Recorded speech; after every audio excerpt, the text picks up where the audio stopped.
बिस्मिल्लाहिर्रहमानिर्रहीम। अस्सलाम वालेकुम। उम्मीद है आप सब खैरियत से होंगे। आज हम क्लास 9 मैथमेटिक्स की पंजाब टेक्स्ट बुक बोर्ड की एक्सरसाइज 2.2 स्टार्ट करने जा रहे हैं। ठीक है, एक्सरसाइज स्टार्ट करने से पहले बेसिक जो कंसेप्ट है कि हमने एक्सपोनेंट को लॉगरिथमिक फॉर्म में कैसे कन्वर्ट करना होता है और लॉगरिथमिक फॉर्म को एक्सपोनेंट फॉर्म में कैसे कन्वर्ट करना होता है।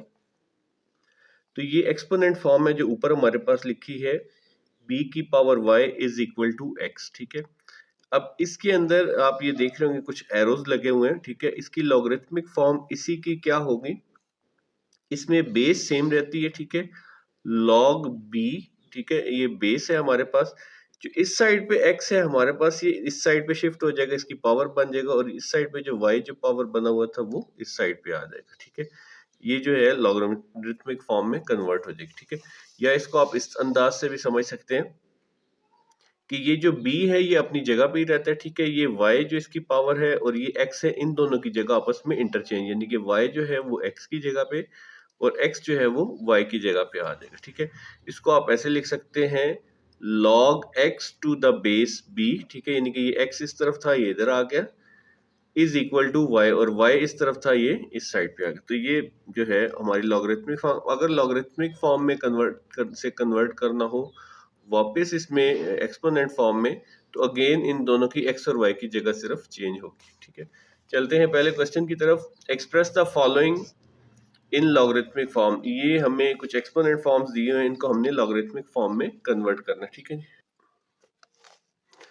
इसकी लॉगरिथमिक फॉर्म क्या होगी, जैसे कि मैंने आपको बताया कि ये जगह सेम रहती है। ठीक है, 10 वाली सिर्फ 1000 और 3 की जगह चेंज होगी, जिस तरह यहाँ पे y और x की है। तो log 1000 इधर आ जाएगा। ठीक है, to the base 10 is equal to 3। ठीक है जी, ये हमने इसको लॉगरिथमिक फॉर्म में कन्वर्ट कर, देखें बेस अपनी जगह पे रही है, 3 जो है वो इस साइड पे आ गया और 1000 इधर आ गया। ठीक है, यही चीज हमें यहाँ पे भी देखी है कि बेस उधर ही रहती है, x जो है उसकी जगह चेंज होगी, यानी कि इधर 1000 था वो इधर आ गया और y उधर रहा। ठीक है जी, तो ये चीज आपने कर देनी है इसमें। इसकी 2 की पावर 8 इज इक्वल टू 256 क्या होगी कि हम 8 की जो है वो जगह चेंज कर दें 256 के साथ। ठीक है, तो ये आ जाएगा log 256 टू द बेस, वही रहेगी 2 इज इक्वल टू 8 जो है हमारा इस साइड पे आ जाएगा।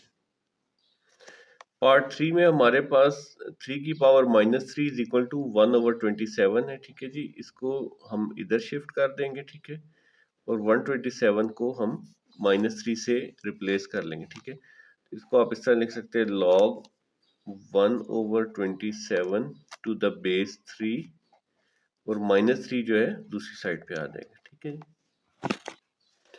पार्ट 4 है, इसमें अगेन ये जो पावर है 2 हमारे पास, ये 400 की जगह आ जाएगा और 400 2 की जगह पे आ जाएगा। ठीक है, तो आप यहाँ पे लिख लें log 400 इस साइड पे आ गया। ठीक है जी, 400 टू द बेस 20 बेस नहीं चेंज होगा। ठीक है जी, इज इक्वल टू 2। ये हमारे पास इसकी लॉगरिथमिक फॉर्म आ गई। पार्ट 5 में हमें ये गिवन है जी 16 की power -1/4 is equal to 1/2।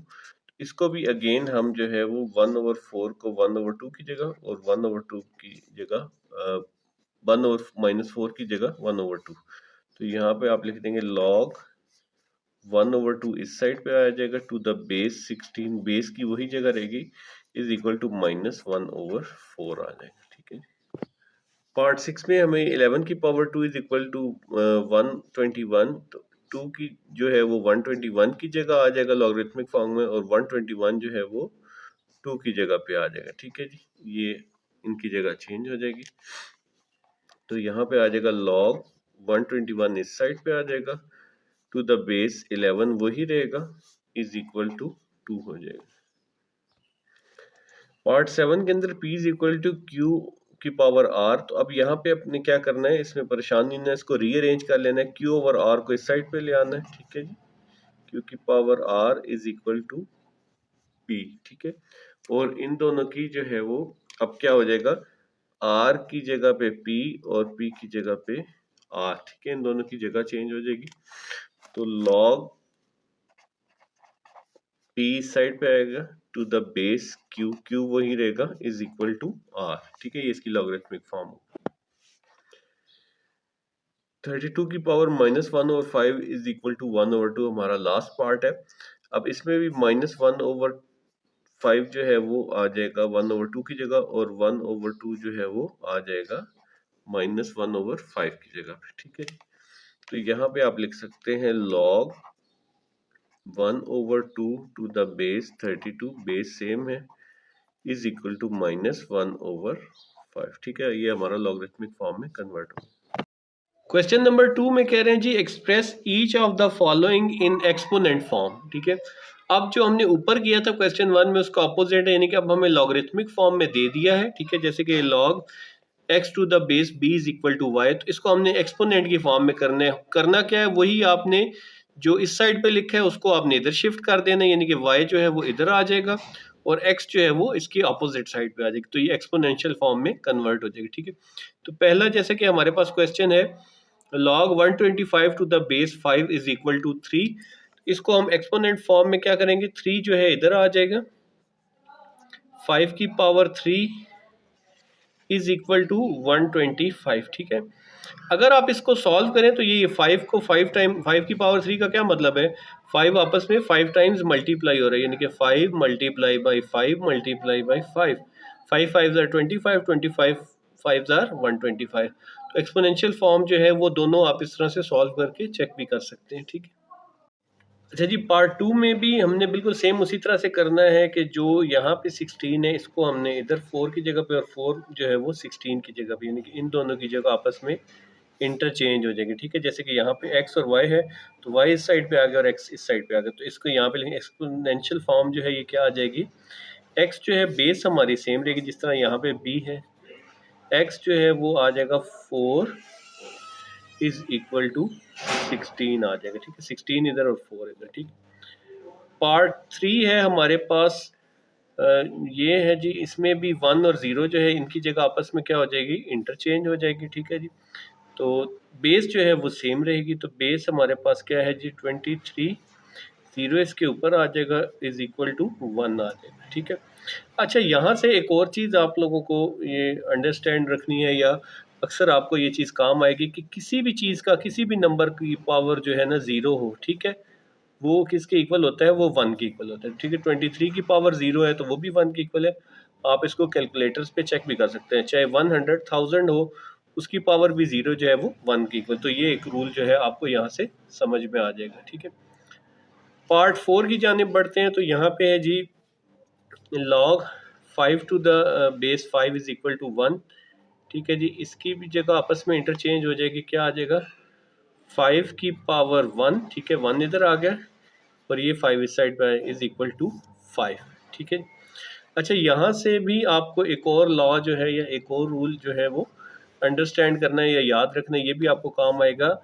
Log में अगर किसी भी चीज़ की फर्ज करें पावर यहाँ पे आप कर लें कि b है और उसकी बेस भी जो है वो b है, ठीक है, यानी कि ये भी सेम और उसकी बेस भी सेम हो तो वो किसके इक्वल होता है 1 की। ये भी एक रूल कह लें या अक्सर ये चीज़ जो है ये आ जाती है, तो ये आपने इससे याद रखनी। ठीक है,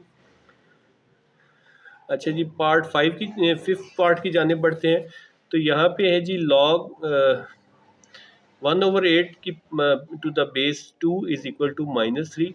तो अगेन ये जो -3 और 1/8 है ये क्या करेंगे, अपनी जगह चेंज कर लेंगे। ठीक है, तो यहाँ पे क्या हो जाएगा 2 की पावर -3 इधर आ जाएगा। ठीक है, इज इक्वल टू 1/8। ठीक है, आप चाहें तो इसको सॉल्व भी कर सकते हैं, यानी किसी की पावर माइनस में है तो इसको अगर हम रेसिप्रोकल कर लें तो क्या हो जाती है, उसकी पावर प्लस हो जाती है। ठीक है, 2 की पावर 3 से मुराद यानी कि 2 जो है वो 3 टाइम्स आपस में मल्टीप्लाई हो रहा है, 2 2 ज़ार 4, 4 2 ज़ार 8, 1/8। ठीक है, ये एक्सपोनेंट वाली फॉर्म जो है वो हमेशा आप सॉल्व करके उसको चेक भी कर सकते हैं। ठीक है जी, पार्ट 6 की जानिब बढ़ते हैं, तो यहाँ पे अब हमारे पास है जी, सबसे पहले तो हम इसको ये लॉग को लेफ्ट साइड पे लिख लेते हैं और इसको राइट साइड पे लिख लेते हैं। ठीक है, नंबर जो है हमारे पास log 3 to the base 9 is equal to 1/2। ठीक है, अब इन दोनों की जगह हमने चेंज करनी है ताकि इसको हम एक्सपोनेंट फॉर्म में चेंज कर सके। तो 9 की पावर 1/2 जो है वो किसके इक्वल होता है जी? 3 के। ठीक है, इसको भी आप सॉल्व, 3 जो है वो 9 किसका स्क्वायर, 3 का स्क्वायर जो है वो 9 के इक्वल होता है, स्क्वायर इससे कट जाएगा तो ये 3 के इक्वल आ जाएगा। ठीक है, अच्छा जी, पार्ट 7 में भी सेम ये हम आपने से कंफ्यूज नहीं होना, ये परेशान नहीं होना। इस लॉग को हम लेफ्ट साइड पे लिख लेते हैं ताकि हमें सही से अंडरस्टैंडिंग हो जाए। ये आ जाएगा लॉग 100,000। ठीक है जी, 1 लाख को 100,000 भी बोलते हैं। यहाँ पे आप कॉमन लगाएं तो आप आसानी से समझ सकते हैं। 100,000 to the base 10 is equal to 5 आ जाएगा। ठीक है जी, अब यहाँ पे अगेन हमने इन दोनों की जो है जगह आपस में इंटरचेंज करनी है ताकि हम इसको एक्सपोनेंट फॉर्म में, बेस उसी तरह रहेगा। 10 की पावर जो है वो 5 इज इक्वल टू क्या आ जाएगा हमारे पास? 100,000। ठीक है, ये आप चेक भी कर सकते हैं। 10 की पावर 5 यानी कि 10 आपस में 5 टाइम्स 5 दफ़ा 10 मल्टीप्लाई बाई 10, इस तरह से 5 दफ़ा अगर मल्टीप्लाई करें तो ये 100,000 आ जाता है। ठीक है, लास्ट पार्ट है क्वेश्चन 2 का हमारे पास।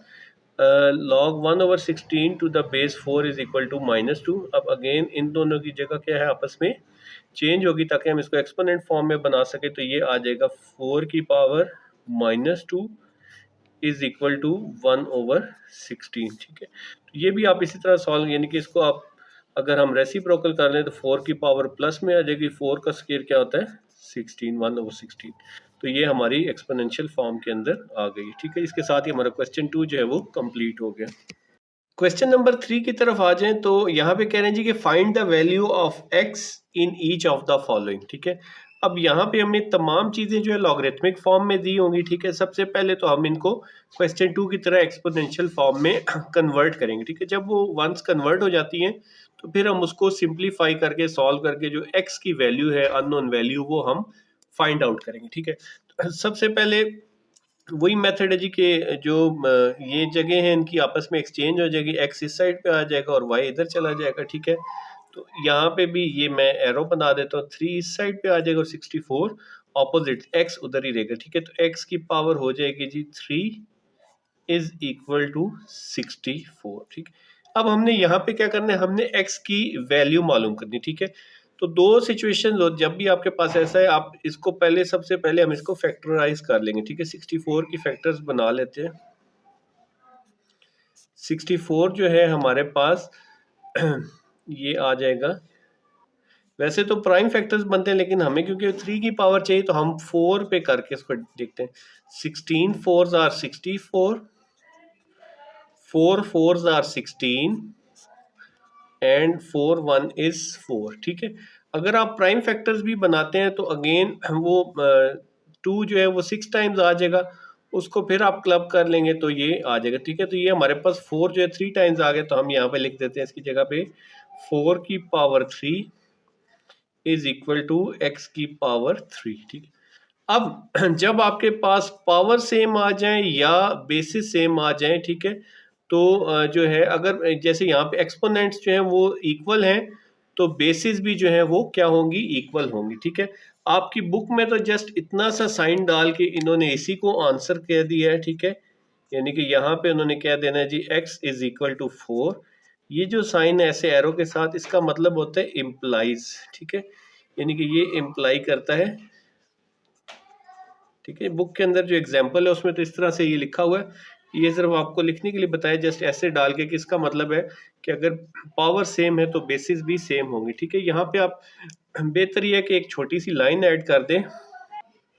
ठीक है जी, यहाँ पे आप ये लाइन ऐसे ऐड कर दें, as exponents are equal. Exponent क्या है जी? ये 3 हमारा एक्सपोनेंट है। ठीक है, exponents are equal, so bases जो हैं ये बेसिस हैं जी x, और यहाँ पे 4 है, ये भी क्या हो जाएंगी? इक्वल हो जाएंगी। ठीक है, बाद दफा ऐसी सिचुएशन आएंगी कि बेसिस इक्वल होंगी तो तब आप कह देंगे कि एक्सपोनेंट्स जो है वो इक्वल है। ठीक है, पार्ट 2 में हमारे पास है log 1 to the base 5 is equal to x। ठीक है, तो अब अगेन हम सबसे पहले इसको क्या करेंगे? एक्सपोनेंशियल फॉर्म में लेंगे, यानी कि x और 1 की जगह आपस में क्या कर देंगे? इंटरचेंज। 5 जो है बेस उसी तरह से रहेगी, 5 की पावर क्या आ जाएगा? x इज इक्वल टू ये आ जाएगा हमारे पास 1 आ जाएगा। ठीक है, अच्छा, अब यहाँ पे हमने x की वैल्यू फाइंड आउट करनी है, तो 1 जो है वो किस सूरत में आ सकता है, ठीक है। पीछे एक क्वेश्चन गुजरा जिसमें मैंने आपको बताया था, क्वेश्चन 2 का पार्ट 3, वहाँ पे आपको याद होगा x जो है उसकी पावर 0, मैंने एक रूल आपको बताया था कि किसी भी चीज़ की पावर 0 हो वो 1 के इक्वल होता है, ठीक है। तो यहाँ पे हम इसी तरह से यहाँ पे भी आप इसी तरह से कर लेंगे कि अब 1 बनाना है, ठीक है। तो अब हमने क्योंकि बेस इक्वल कर लेते हैं, हमने x की वैल्यू फाइंड, तो अगर 5 की पावर हम 0 ले लें तो वो क्या हो जाएगी 1 के इक्वल, ठीक है। तो यहाँ पे आप ऐसे लिख लें क्योंकि सिंस जो है 5 की पावर 0 1 के इक्वल है, तो हम यहाँ पे 5 की power x is equal to 5 की पावर 0, ठीक है। 5 की पावर 0 क्योंकि 1 के इक्वल है तो हम इसकी जगह ये लिख सकते हैं, ठीक है। तो अब यहाँ पे आप चाहे तो ये लाइन लिख दें, as bases are same so powers are equal, या जिस तरह आपकी बुक में लिखा है कि दिस इम्प्लाइज क्या जी के x जो है वो किसके इक्वल है 0 के, क्योंकि बेसिस इक्वल है तो पावर्स भी जो है वो आपस में क्या होंगी इक्वल होंगी, ठीक है। तो ये हमारा आंसर आ गया। पार्ट 3 में हमारे पास है log a to the base x is equal to 1, ठीक है जी। अब हमने क्या करना है, इसको एक्सपोनेंशियल फॉर्म में करना है, तो 8 और 1 की आपस में जगह क्या हो जाएगी इंटरचेंज हो जाएगी। x जो है बेस उसी तरह से रहेगी, इसकी पावर क्या आ जाएगी 1 इज इक्वल टू 8 आ जाएगा, ठीक है जी। अब आप जानते हैं जैसा कि किसी की पावर अगर 0 लें तो वो क्या होता है 1 के इक्वल होता है। अगर हम 8 की पावर 1 ले लें तो वो किसके इक्वल होगा, वो 8 के ही इक्वल होगा, ठीक है जी। ये आपने साइड पे लिख देना है कि ये रीजन है, इसकी वजह से हम इसको क्या लिख रहे हैं x की पावर 1 और 8 की पावर 1। अब अगेन जो है पावर्स आपस में इक्वल है तो बेसिस क्या होंगी वो भी इक्वल होंगी, ठीक है। दिस इम्प्लाइज कि जो है x हमारा किसके इक्वल है 8 के इक्वल है, ये हमारा आंसर आ गया। रीजन क्या है कि पावर्स आपस में इक्वल है, ठीक है जी। पार्ट 4 में हमारे पास है log x to the base 10 is equal to -3। Again हमने इसको एक्सपोनेंशियल फॉर्म में कन्वर्ट करना है, तो ये x और -3 की आपस में जगह जो है हम क्या करेंगे इंटरचेंज, ठीक है। एरो लगाने की जरूरत नहीं, जस्ट आपको समझाने के लिए। तो 10 जो है बेस उसी तरह से रहेगी, इसकी पावर क्या आ जाएगी -3 इज इक्वल टू क्या आ जाएगा हमारे पास x। अब आपको पता है कि किसी भी बेस को अगर हमने उसको पॉजिटिव में करना है तो हम उसको क्या करते हैं उसका रेसिप्रोकल ले, यानी कि 1/10 की पावर 3 हम +3 लिख सकते हैं, ठीक है। अब 10 की पावर 3 से क्या मुराद है, 10 multiply by 10 multiply by 10 is equal to 10 tens are 100, 100 tens are 1000, ठीक है। ये 1000 के इक्वल आ जाएगा, ठीक है। अब यहाँ पे आप जो है वो 1/1000 इज इक्वल टू x आ जाएगा, ठीक है। और दिस इम्प्लाइज आप इसको सीधा करके लिखते हैं, x जो है हमारे पास 1/1000। आप में से बहुत स्टूडेंट सोच रहे होंगे इसमें हमने क्यों नहीं बराबर किया। इसमें देखें x जो है वो ऑलरेडी एक साइड पे आ गया, ठीक है। तो इधर जो भी वैल्यू होगी वो x के बराबर है, x के इक्वल है, तो हमें इसमें कोई भी बेस या पावर इक्वल करने की जरूरत नहीं, जस्ट सिर्फ हमने ये आंसर निकालना है, ठीक है। ये आपने ऊपर वाले क्वेश्चंस में देख लें कि x की जो है वो x की कोई ना कोई पावर होती थी, या उसको हमने फिर पावर को या बेस को इक्वल करना होता था, तो ये डिफरेंस आपने याद रखना है, ठीक है जी। पार्ट 5 में हमारे पास है log x to the base 4 is equal to 3/2। अब हम क्या करेंगे एक्सपोनेंशियल फॉर्म के लिए x और 3/2 की जगह आपस में इंटरचेंज कर लेंगे, तो यहाँ पे क्या आ जाएगा 4 की power 3/2 is equal to x, ठीक है जी। अब 4 जो है आपको पता है कि 4 की अगर हम प्राइम फैक्टराइजेशन करें तो 2 2s आर 4, 2 1 इज 2, 2 की पावर 2 आ 2 दफ़ा 2 आएगा, तो यहाँ पे आप लिख सकते हैं 2 की पावर 2, ठीक है जी। और ये मल्टीप्लाई हो जाएगा 3/2 से इज इक्वल टू x। अब ये 2 इस 2 से क्या हो रहा है कैंसल आउट हो रहा है, ठीक है। तो हमारे पास क्या रहेगा जी यहाँ पे 2 की power 3 is equal to x, ठीक है। अब 2 की पावर 3 से मुराद क्या है 2 multiply by 2 multiply by 2, 2 2s are 4, 4 2s are 8, ठीक है। तो x हमारा क्या हो जाएगा, दिस इम्प्लाइज दैट x जो है वो क्या आ जाएगा हमारे पास 8 आ जाएगा। ठीक है, ये हमारा आंसर है। पार्ट 6 है, जो लास्ट पार्ट है हमारे पास क्वेश्चन नंबर 3 का। इसमें जो है x और 1024 इनकी जगह हम एक्सचेंज कर देंगे। अगर हमने इनको एक्सपोनेंशियल फॉर्म में लिखना है तो 2 जो है बेस उसी तरह से रहेगी, इधर आ जाएगा x इज इक्वल टू 1024। अब यहाँ पे देखें x ऊपर आ रहा है तो हम अगेन 1024 को सॉल्व करेंगे। अगर बेसिस सेम हुई तो हम x की वैल्यू वहाँ से ड्राइव कर लेंगे। ठीक है, तो 1024 के हम यहाँ पे फैक्टर्स बना लेते हैं। तो ये जाएगा जी 2 5 आर 10, 2 1 is 2, 2 2 आर 4, फिर 2 2 आर 4, 1 इधर आ गया, 2 5 आर 10, 11 में से 1 इधर आ गया, 2 6 आर 12। ठीक है, 256 आ गया। फिर इसको डिवाइड करेंगे तो ये आ जाएगा 128, फिर इसको करेंगे तो ये 64, देन अगेन जो है ये 32, फिर ये आ जाएगा 2 पे डिवाइड होगा 16, 2 8 are 16, 2 4s are 8, 2 2s are 4, 2 1 is 2। तो कितनी दफ़ा 2 आ रहा है? 1 2 3 4 5 6 7 8 9 10। ये 10 टाइम्स जो है हमारे पास 2 आ रहा है। ठीक है, तो 2 की power x is equal to 2 की पावर 10 आ जाएगा। ठीक है जी। अब बेसिस सेम है तो पावर्स भी क्या होंगी? आपस में इक्वल। तो this implies that x is equal to 10। ये हमारा आंसर आ गया। इसी के साथ हमारी ये एक्सरसाइज जो है वो कंप्लीट होगी। ठीक है, अगर वीडियो आपको पसंद आई हो तो लाइक और सब्सक्राइब ज़रूर कीजिएगा। अगर कोई क्यूरी हो तो कमेंट सेक्शन में पूछ लीजिएगा। Thank you very much for watching.